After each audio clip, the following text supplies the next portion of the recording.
금요기도에 나오시는 성도님 여러분들 환영하고 축복합니다.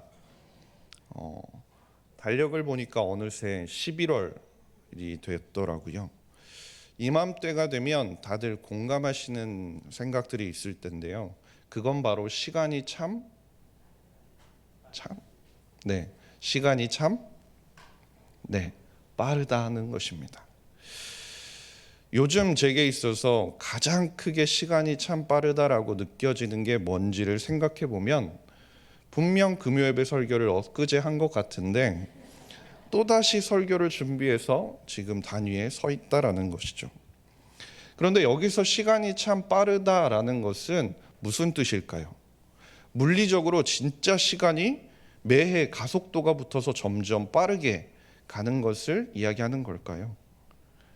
그런데 시간이 참 빠르다라는 이 말은 실제로 정말 시간의 가속도가 붙어서 빠르게 가는 것은 아니지만 시간이 정말 가속도가 붙는 것처럼 시간이 매 순간 우리에게 빠르게 느껴진다라는 것을 말합니다. 이 말을 바꿔 말하면 무엇이 되냐면 결국엔 우리가 점점 나이가 들어가면서 우리가 어릴 때에는 그렇지 않지만 우리가 점점 삶을 살아가면서 인생 가운데 몰두할 일이 많아진다라는 것을 뜻하는 것이죠. 교회에서 여러 모양으로 섬김을 감당하고 계시는 성도님들을 자신의 삶을 한번 돌아보십시오. 정말 시간이 빠르지 않으십니까? 주중이면 일상의 생활을 정말 열심히 살아가십니다. 아이를 키우는 부모님들은 육아에, 그리고 직장을 다니시는 분들은 직장에서 맡은 일을 감당하기 위해서 일주일이 손살같이 지나간다라는 것이죠. 그리고 나서 주말에도 교회에 나와 맡은 직분들을 섬기기 위해 온 힘을 다해서 헌신하고 계시지 않습니까? 안내하시는 것으로, 주차 봉사로, 식당 봉사로, 주일학교 교사로 말입니다. 성도님들의 이런 모습을 보면 정말 참 대단하다는 생각을 하게 되는 것 같습니다. 그런데 한편으로는요, 이렇게 7일을 살다가 보면 우리의 신앙생활 가운데 어떤 마음이 자연스럽게 따라오는 것을 느끼게 됩니다. 그것이 무엇이냐면 기도할 시간이 없다라는 거죠. 기도할 힘이 남아있지 않다라는 것입니다. 세상 사람들도 자신들이 가지고 있는 에너지를 넘어서 마지막까지 남은 연료까지도 다 태워버리고 나면 극도의 피로감을 경험하게 되는데 이런 상태를 일컬어서 정신의학자들은 번아웃 증후군이라고 이야기를 합니다. 혹은 한자어로 이야기하면 소진되었다라고 이야기를 하게 되죠. 한 줌의 재도 남기지 않고 모두 불타버린 연료와 같이 우리 안에 있던 의욕과 힘이 모두 사라져서 아무것도 하기 싫은 상태에 이르게 된다라는 것을 말하는 겁니다. 이런 경험을 하는 것들이 비단 요즘은 세상 사람들 뿐만이 아니라 주중의 생활, 그리고 사역, 주말에 있어서 헌신하고 봉사하시는 성도님들 가운데도 많아지는 것 같다라는 것이죠. 그런데 이처럼 기도할 힘조차 남지 않았을 때, 정말 나에게 도저히 하나님 앞에 나아가서 하나님 앞에 간구하며 기도할 힘조차 남지 않았다고 내 마음 가운데 느껴질 때 우리는 어떻게 해야 하는 것일까요? 오늘 본문에 나오는 엘리야도 그랬던 것 같습니다. 오늘 본문에 나오는 일이 있기 전까지 엘리야는 정말 믿음과 용기가 있는 모습을 보여주었습니다.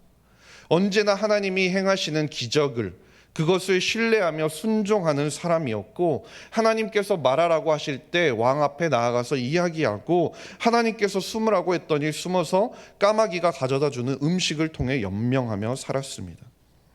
그런데 이처럼 헌신적이던 엘리야가 이세벨이 자신을 죽이겠다고 나타나자 북이스라엘을 떠나 남쪽 끝에 있는 브엘세바까지 도망을 치게 된다라는 것이죠.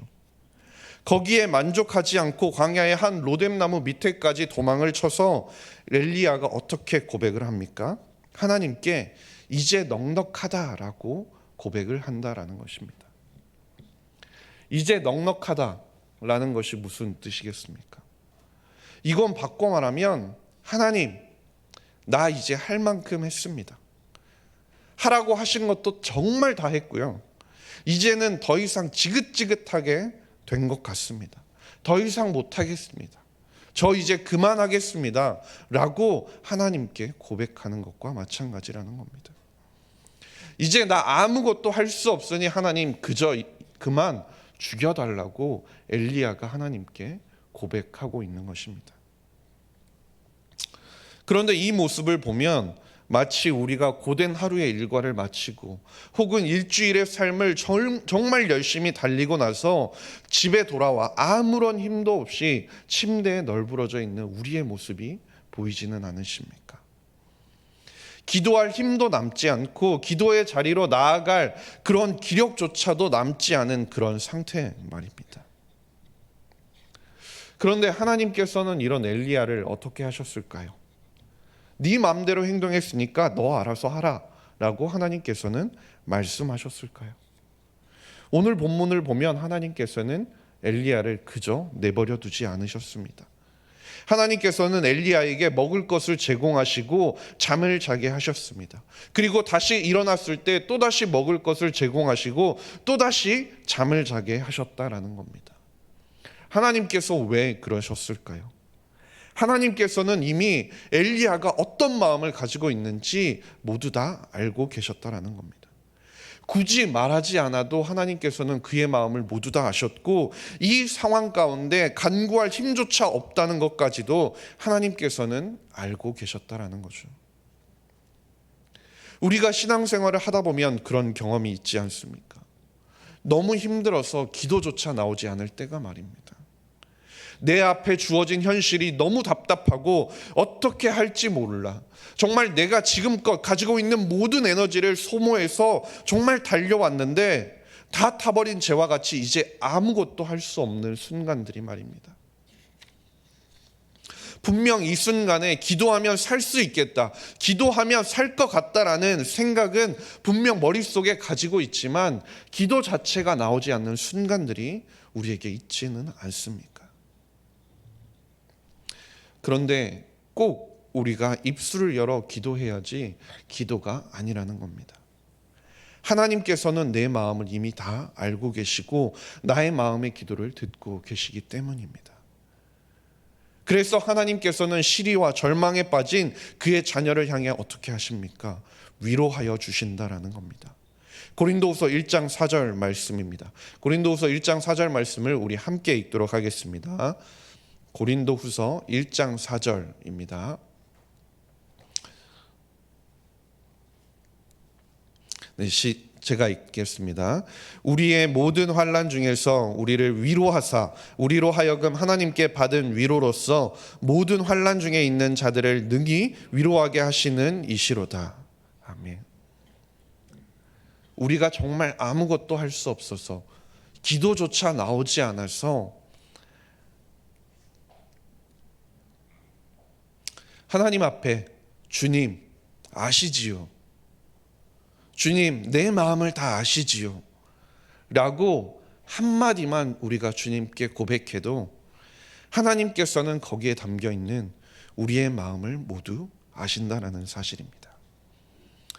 우리에게 남겨진 힘이 아무것도 없는데 우리가 뭐라고 기도할 수 있겠습니까? 무슨 미사여구를 써서 화려하게 장황하게 하나님 앞에 기도할 수 있겠습니까? 그저 우리가 할 수 있는 말, 하나님 살려주십시오.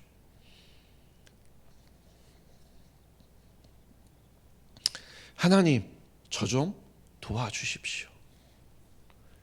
우리에게 더 무슨 기도가 필요하겠습니까? 우리가 그렇게 주님 앞에 나아갈 때 엘리야를 찾아오신 하나님께서 우리를 동일하게 찾아오시고 만져주시고 우리를 위로하여 주실 것입니다. 엘리야에게 남은 또 다른 여정을 넉넉하게 완수할 수 있도록 먹을 것을 제공하시고 쉬게 하시며 힘을 얻게 하셨던 것처럼 우리에게 다시금 하나님의 자녀로 살아갈 힘을 더하여 주실 것입니다. 주 안에서 사랑하는 성도님 여러분, 혹시 지금 기도조차 나오지 않는 상황과 환경 앞에 놓여 계시지는 않으십니까? 간절히 바라기는 우리를 너무나 사랑하사 우리를 위로하시며 새 힘을 더하시는 하나님의 그 은혜를 경험하는 오늘 이 시간이 될 수 있기를 주님의 이름으로 간절히 소망합니다. 기도하겠습니다. 하나님 아버지, 감사합니다. 오늘도 우리를 예배의 자리로 불러주시고 주님의 은혜를 기억하게 하시니 감사드립니다.